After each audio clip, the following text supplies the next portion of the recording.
Hello everyone. So let's start our discussion on the next topic, which is your lecture number 12, talking about the parts, articles and sources of the Constitution of India. Now very important topic because many of the questions have been figured out from here, and that I'll show you once I do the PYQs with you.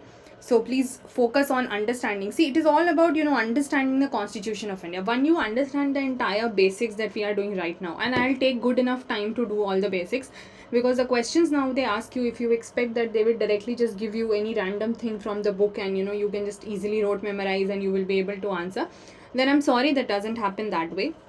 And that is the reason I'm going by the basic concepts first of all, because once that is strong, the other concepts will just be a cakewalk. वो तो बस आपको पढ़ के समझना है.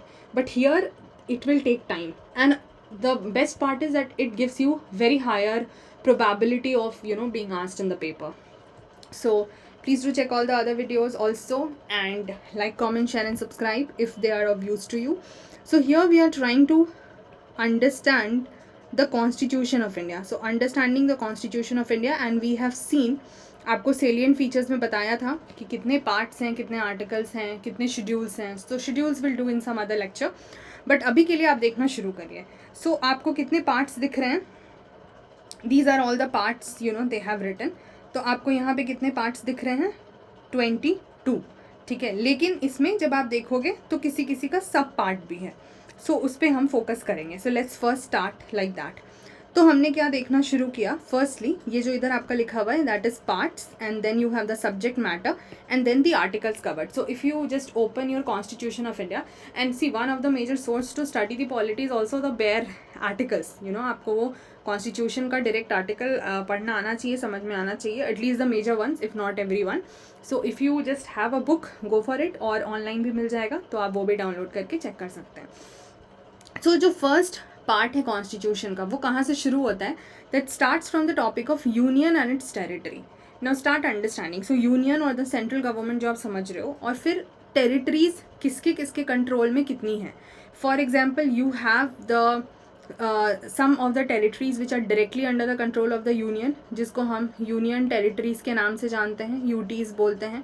Then you have the states which are under the control of the states government. Then there might be some acquired territory which the government of India would acquire from some other foreign power. So what exactly comes under this term territory is what is explained in this particular part, and it deals with 4 of the articles, article 1 to 4. The next part, तो आप इसको याद ऐसे करके रखना शुरू करिए, like a story, that okay, now firstly we have a territory और अ लैंड एरिया. ठीक है, and we have understood that to whom that territory belongs to. Then we will have the citizens living in that area, because only the area is not sufficient, उसका तो कोई मतलब नहीं है, we need to have citizens in that area. So the part 2 deals with the topic of citizenship. Articles covered are from 5 to 11. Now when we do this, we will talk in detail about the Citizenship Amendment Act, जो कि आपका CA था, जिसके वजह से कुछ साल पहले काफ़ी ज़्यादा जो है वो हंगामा हुआ था बिफोर कोविड. अब क्या हो जाएगा? How do you link the story? Now that you have the citizens living in that territory, you will have to give some rights to the citizens also. So the next part deals with fundamental rights, articles 12 to 35. Now when you have given rights to the citizens, you also need to tell the state, or let's say जो आपकी government है, यहाँ पे तो state को आप रफली, just for रफली, I have already explain you the differences between the meaning of state and government, but आप यहाँ पे समझिए कि जो आपकी रूलिंग अथॉरिटी है, you will have to tell them certain, और you have to direct them that follow these principles whenever you are making policy, because there are citizens living here. So you are directing the states. So that is fourth part, articles 36 to 51. Now that you have given some rights to the citizens and you have also asked the states to go for certain principles, you will also have to give some duties to the citizens, because otherwise it will be just a very burden on the state. So just to make things easier, and if you get rights, you should get duties also. आप one sided enjoy नहीं कर सकते. So that is part 4A. Why A? Because it was added via an amendment. ये जितने भी आपको ऐसे capital A के साथ लिखे मिलेंगे ना, ये this is also by amendment only, but चूँकि वो सेम पार्ट में था इसलिए B हो चुका है. बट जो भी एडिशनल ऐसे कैपिटल्स वाले हैं, they all have got added by the amendments. So part 4A, fundamental duties. अब इतना तो बेसिक्स हो गया. Then the next part is that now you start understanding about how the union governments functions. So it will have further chapters divided. For example, chapter 1 will be on the executive, so which means union executive. Then chapter 2 will be on the union parliament. Chapter 3 will be on legislative powers of president. Chapter 4 judiciary, union judiciary. Chapter 5 comptroller and auditor general of India. So they can even ask you that what are the components coming under the union government. ठीक है, तो ये chapters में से आ जाएंगे and these are the related articles. Then state governments में, so some general information about it, that is in one chapter. Then executive, legislature, governor, because you have to relate it with president. So then high courts, subordinate courts, ये सारे chapters cover होंगे under the state governments and these are the articles. Then moving on to part 7. Then because it is now deleted so does not make sense, but still earlier it was the states in part B of the first schedule. अभी हमें नहीं इसको लेके परेशान होना है, ये क्या था कैसे डिटेल में था उसको हम जब चैप्टर पढ़ेंगे तो will talk about, but it has been deleted. Then part 8 is on the union territories. I just explained you right in the beginning. There are certain territories which are directly under the control of the union. So you will have the union territories. These are the articles. Then later phase में क्या हुआ, local government add हुआ. ठीक है, अब local government add हुआ तो panchayat and municipalities add, because you have already done the central और the union government and the state government, but local government आया तो पंचायत एंड द म्यूनिसिपैलिटीज़, इसके वजह से भी नए पार्ट्स आए और ये सब आर्टिकल्स आए. देन कोऑपरेटिव सोसाइटी का फिनोमेना आने लगा तो उसके लिए भी नया पार्ट ऐड किया गया. Then there were certain areas जिनको थोड़ा स्पेशल ट्रीटमेंट मिलने लगा, so they were known as scheduled and the tribal areas. So that is covered in part 10 of the constitution. Then further we need to understand about how the relationship exists between the union and the states. So that happens under two major chapters, legislative and administrative relations. But apart from the legislative and administrative relations we also have the financial relations, जो taxation और ये सब होता है तो financial relations भी तो है ना. तो ये सारा finance, property, contract, suit से related है ये part 12, जिसमें chapter 1 finance, borrowing, property, right to property etc. Then how will you have interlinkage in the terms of trading, commerce etc. and intercourse within the territory of India? So that has been covered in part 13. Then part 14 talks about the services under the union and the state, which is very major for which you are studying. So chapter 1 is on services, chapter 2 is on the public service commissions. ठीक है. Then in the judiciary only you have another important concept of tribunals. So what are they? इसको हम पढ़ेंगे जब हम समझेंगे. So that is part 14A. Articles I'm not reading because you can just see वो sequence में दिया हुआ है. Then part 15 is on the elections. यहाँ पे election commission के बारे में है and then further things related to it. Then certain other classes get some special provisions like reservation etc. Then official language पे एक part है. Now that is also further subdivided into 4 major chapters. Union का language क्या होगा, regional language क्या होगा, supreme court, high court etcetera का language क्या होगा, and some special directives in the case of usage of the language. Then we have certain emergency provisions also. 3 types of emergency आप यहाँ पढ़ोगे. Some miscellaneous points. Then a very major important part, amendment of the constitution, for which you have to just rote memorize this article like anything, which is article 368 of the constitution covered in part 20th. ठीक है, तो क्या है exactly वो तो हम chapter में पढ़ेंगे, but just to understand it now. Then there are certain temporary, transitional and special provisions part 21 में, and last part 22 deals with short title, commencement, authoritative text in Hindi and certain repeals जो हो गए हैं. So originally it was 395 only, but यही हमने पढ़ा था आपके जो salient features में थे. But then what happened, because in the further time there were certain amendment, जैसे कि अब ये सब जो भी है additional AA लिखा हुआ ये सब added articles हैं, amended articles. So the total number of articles that got increased and accordingly parts में भी changes आए. ठीक है, यहाँ पे एक नोटिंग दी गई है. पार्ट 7 हमने देखा था जो कि डिलीट कर दिया गया था, so it was deleted by 7th amendment act. Part 4A, part 14A were added by 42nd amendment act. Part 9A was added by 74th amendment act and part 9B was added by 97th amendment act. ये सब यहाँ पे दिया हुआ है. It's just that they have given you the details की कौन कौन सा कब किस किस एक्ट से ऐड हुआ. ठीक है, सो दिखने में नंबरिंग आपको 22 लग रही है, but in totality we have 25 parts. आप टोटल कर लो, आपको खुद पता चल जाएगा 25 पार्ट्स. ठीक है, चलिए. So these are about the parts of the constitution. I'll just skip this slide for a moment, and firstly I'll just make you see this, because we do not need to go through much of the detail in this. Now this topic here deals with your important articles. Now please understand, 395 तो आपको भी यहाँ दिख रहा है, but now presently we have 490 plus articles. ये आपको मैंने salient features में पढ़ाया था. Now to remember so many of articles, it is not possible that you will just remember, and it's not important also. Actually you are not going to apply for any legal examination or law field के लिए. Secondly, you don't have to just study this subject. There are n number of things to be done and remembered. So it's always better and advisable that you start focusing on the things which are actually of relevance to you.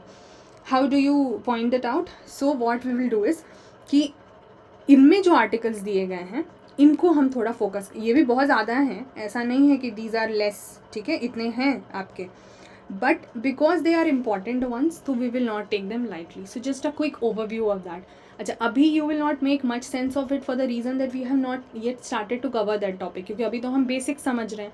So we have not yet started to cover. जब हम ये समझना शुरू करेंगे, then what will happen, you will already be familiar with these articles. तो अभी के लिए just roughly get an idea, and because in the PYQ they have directly picked up an article number and asked you, so you cannot take it lightly.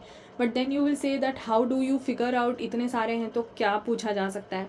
Firstly, these important lists that they have given, you can roughly remember them, ठीक है, that is one way.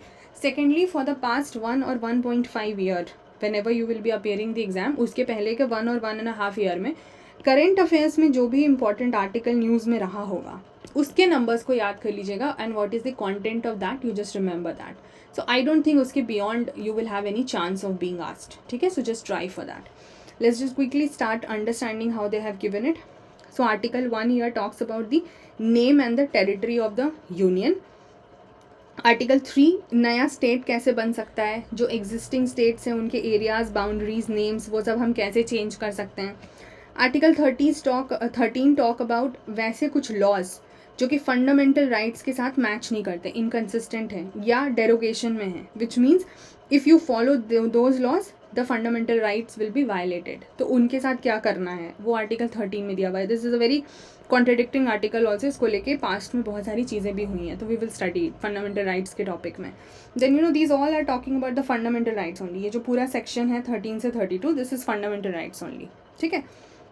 जहाँ article 14 बात करता है equality before law, 16 बात करता है equality of opportunity, untouchability, freedom of speech, life, personal liberty, education, free profession etcetera, religion को लेके, माइनॉरिटीज़ को लेके, ये कुछ एक्स्ट्रा लॉज की बात करें जो कि डायरेक्टिव प्रिंसिपल से रिलेट करके बात की गई है. And this is the last one, right to constitutional remedies.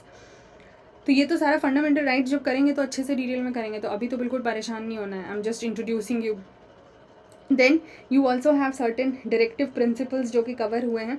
तो फॉर एग्जाम्पल आपका इतना जो कवर है, ठीक है, this much 38 to 51, that is a part of your DPSP. And how would you know this? देखिए यहाँ पे तो आपको दिखाया ही है ना कि इसमें सारे दिए गए हैं.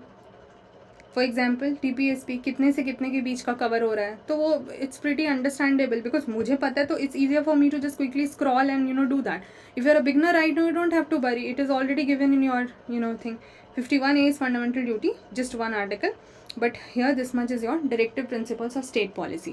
Now है तो उसमें बहुत सारे, ठीक है, लेकिन उन्होंने आपके लिए कम दिए हुए हैं. उन्होंने आपको जस्ट मेजर यहाँ पे एक्सप्लेन करके दिया हुआ है.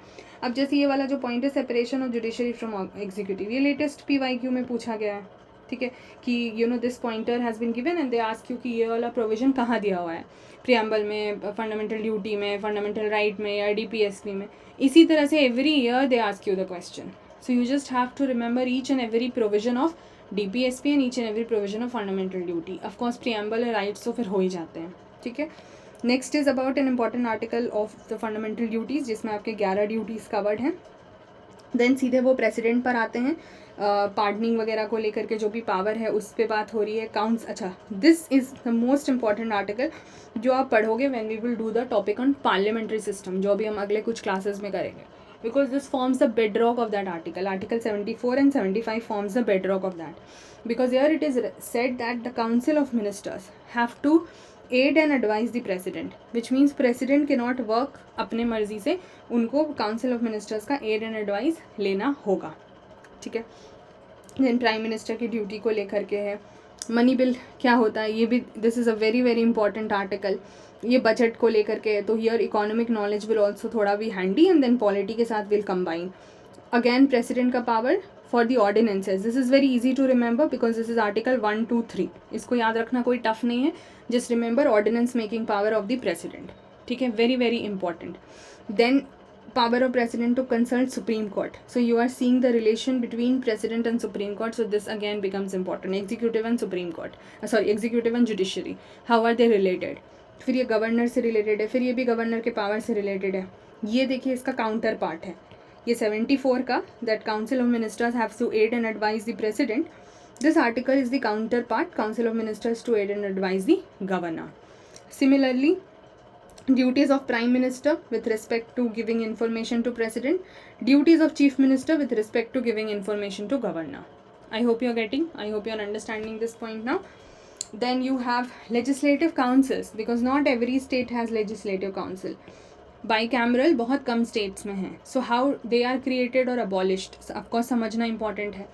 गवर्नर का assent कैसे मिलना होगा बिल्स को। अब जैसे यहाँ पर president had the power to promulgate ordinances, article 123। Now the governor is also having the power to promulgate ordinances 213। ये 123 है, ये 213 है। 123 is president's power of ordinance, 213 is governor's power of ordinance. I hope अब इसको याद रखना मुश्किल नहीं होना चाहिए। देन आर्टिकल 32 में जहाँ सुप्रीम कोर्ट के पास रिट इशू करने का पावर होता है, आर्टिकल 226 में हाई कोर्ट्स के पास पावर है रिट इशू करने का, ठीक है। देन दिल्ली, अभी भी कुछ दिन पहले ये न्यूज़ में था, this is always in news because Delhi as a UT has its own set of problems. So what are the special provisions with respect to Delhi, that is given here. Then आपके state list के matters को लेके हैं, फिर dispute, water disputes को लेके हैं, inter state council है, टैक्सेस को लेके हैं, ग्रांट्स कैसे जाएगी यूनियन से स्टेट के पास। This is very important because it is dealing with one body which is finance commission, very important. Suits and proceedings कैसे होंगे। प्रॉपर्टी, ये पहले फंडामेंटल राइट में था, बाद में इसको हटा करके नॉर्मल लीगल राइट बना दिया गया, कॉन्स्टिट्यूशनल राइट बना दिया गया। सो ये आर्टिकल अपने आप में बहुत इंपॉर्टेंट है। This is about the rank of persons employed in civil capacities. Now this is very important for you guys, all India services को लेके article 312, that public service commissions की बात है, functions की बात है, tribunals, administrative tribunals, कि आप जो administrative officers हैं, if they have any dispute or problem, where do they reach out? They reach out to these tribunals, their problems are sorted there, ठीक है। Then you have article 324 about the election commission, very important, like 280 for the finance commission, 324 for the election commission. This is about reservation of seats, this is about scheduled caste, scheduled tribe, this is about emergency. तो ये तीनों तो बिल्कुल सोचना ही नहीं है, इसको भी याद रखना आसान है। 352 + 4 is 356 + 4 is 360. So these are 3 articles dealing with emergency, national emergency, president's rule and financial emergency, +4 +4 +4, ठीक है। Then उसी से रिलेटेड और है, प्रेसिडेंट रूल के फर्दर पॉइंटर्स है, बट मेन जो रूल यहाँ से पता लगता है, फिर ये एक्स्ट्रा है कि if there are failure to comply with that, what is the effect of that. अच्छा, ये most important article 368, amendment of the constitution. No this article does not, I mean it exist but it has no relevance now. Article 370 इसको abrogate कर दिया गया, जो जम्मू कश्मीर से related था, but जब था तो इसकी अपनी सिग्निफिकेंस थी, बहुत ज़्यादा सिग्निफिकेंस थी। So okay, I think this much. So these are those important articles. उसमें भी देयर आर सर्टेन, जिसको अभी मैंने आपको मार्क कर करके बताया, which you just can not afford to forget. So please focus on all of these articles, इसको बिल्कुल आप याद करना शुरू कर लीजिए। Let's do the last section quickly, which is on the sources and the features borrowed from them. Now see, इसमें पढ़ाने का कुछ नहीं है, again because this is just a chart that you have to remember, but what I will help you with is that how do you do it. Now this is your section from Lakshmikant, ठीक है, this is yellow वाला जो section है लक्ष्मीकांत से है, and this one which is the same image I have used in both these pages, this is borrowed from your NCERT class 11 Indian constitution at work का chapter number 1 है, उसके and में दिया हुआ है, आप देख लीजिएगा, ठीक है। ये table, the reason because 1-2 articles थोड़े इधर उधर कम ज़्यादा हो सकते हैं, तो मैंने दोनों ही सोर्स लगा दिए, और इसके beyond they will not ask you the question. So you have the government of India act 1935, we know यहाँ सबसे मेजर बोरो किया गया था बहुत सारी चीज़ें, लाइक फेडरल स्कीम, गवर्नर का office, judiciary, commissions, emergency, administrative details etcetera. British constitution है, यहाँ भी है, तो आप फिर उसका सारा जो है वो डिटेल देख लीजिएगा। यूएस का है दिया हुआ, जैसे राइट्स वगैरह, फंडामेंटल राइट्स, तो यहाँ पे भी यूएस है। आयरिश जो है आपको यहाँ मिल जा रहा है। Then you have Canadian constitution, आपको यहाँ मिल जा रहा है। उसके अलावा ऑस्ट्रेलिया का हो गया, जर्मनी है, यूएसएसआर है, फ्रेंच यहाँ मिल जा रहा है, साउथ अफ्रीका एंड जापानीज़ है। Of course Laxmikanth gives you broader detail, but जो भी यहाँ पे भी था तो I have just attached it. Now the point is, how will you remember? I will not read this out to you. The reason being that is just a waste of time. कि मैं बस आपको यही पढ़ के सुना दूँ जो यहाँ लिखा हुआ है. And this will not work because you will not be able to remember. अभी तो सब समझ आएगा, later you will forget. Because you are not even introduced to many of the terms. Because I have not yet taught you. I have not taught you what is federal system. I have not taught you what is parliamentary system. I have not taught you what is bicameralism. Cabinet system क्या होता है, writs क्या होता है, DPSP क्या है. अभी तो ये सब करना है ना. So see how I would suggest you. It depends on you, but I would suggest you that do one thing. Read the features. Don't read the sources. ठीक है, अभी के लिए initially. Read the features. ये सब जो भी features हैं. Read the names of the features and familiarize yourself with the terms that they are using. Don't get into the meaning. Just familiarize. मतलब ऐसा होना चाहिए कि जब आप किताब में इस टॉपिक को पढ़ रहे हो तो आपको पता है कि मैंने इस टर्म का नाम सुना है. I've heard this term. You don't know this term, that is okay. But at least let's say rule of law. So at least you should know that there is some term like rule of law. क्या है, कहाँ से आया, अभी नहीं जानना. ठीक है. So read these features time and again whenever you get time. And these are borrowed from your books only, so you don't need even the slide for that. Laxmikant के चैप्टर में ही है, वहाँ से उठाया हुआ है. ठीक है, आप देख लीजिएगा. अब क्या करना है आपको? Once you are familiarized with the terms, what reverse methodology you can use to remember? For example, when we will do the topic of federal system, then you will go in reverse and remember, okay, that it was borrowed from GI Act 1935. When we will do the chapter of fundamental rights, then you will remember that, okay, it was borrowed from US. When we will do DPSP, then you will say and remember, okay, Ireland से लिया गया है. ठीक है. Similarly parliamentary जब समझेंगे तब समझेंगे अच्छा ब्रिटिश से बोरो करा है. उसके अलावा जब हम ये समझेंगे लेट्स से कि रेसिडुअरी पावर्स क्या होते हैं, वो कनाडा से लिया गया है. कॉन्करेंट लिस्ट क्या होता है, तब पढ़ेंगे अच्छा ऑस्ट्रेलिया से लिया. अच्छा फंडामेंटल राइट सस्पेंड होता है तो इमरजेंसी में वो जर्मनी से उठाया हमने. फंडामेंटल ड्यूटी रशिया से उठाया है. लिबर्टी इक्वालिटी फ्रैटर्निटी फ्रांस से उठाया है. तो जब आप वो टॉपिक पढ़ोगे then you should know that from where have you borrowed that provision. Otherwise if you just try and remember like this, आप नहीं कर पाओगे. But then you will say कि how will you even know that that is in the list? And that is why I have told you, just familiarize yourself with the terms so that as and when you come across this term in those chapters, it will automatically click to you that okay, I've heard this term, I just have to quickly refer to this source list and see this feature has been borrowed from where. Okay, तो if you start doing this reverse, आपके लिए याद रखना आसान हो जाएगा because you will be focusing on the topic, और उस टॉपिक का ही एक पॉइंट हो जाएगा source. For example, if you are doing the topic of fundamental right, you have so many things to do in fundamental rights and just one smaller point will be that okay this is borrowed from US. तो it will not be difficult for you to remember. But if you just start reading and rote memorising it, doesn't help. हाँ, कुछ लोग अगर रटने में बहुत अच्छे हैं, if that works for them, that is altogether a different thing. You guys can try for that. But somebody who has a problem, and I am particularly very bad with rote memorisation, so I start applying different methodologies which are invented by my own self. ये सब मेरा खुद का invent किया हुआ technique है. This works for me. If it works for you, well and good, you can try for that. Okay, so here we have discussed about जो हमें इनिशियली इस चैप्टर में करना था, which was about the parts, articles and sources of the constitution of India. फिर rest topics हम अगले lecture में करेंगे. So thank you so much guys, take care till then, bye bye.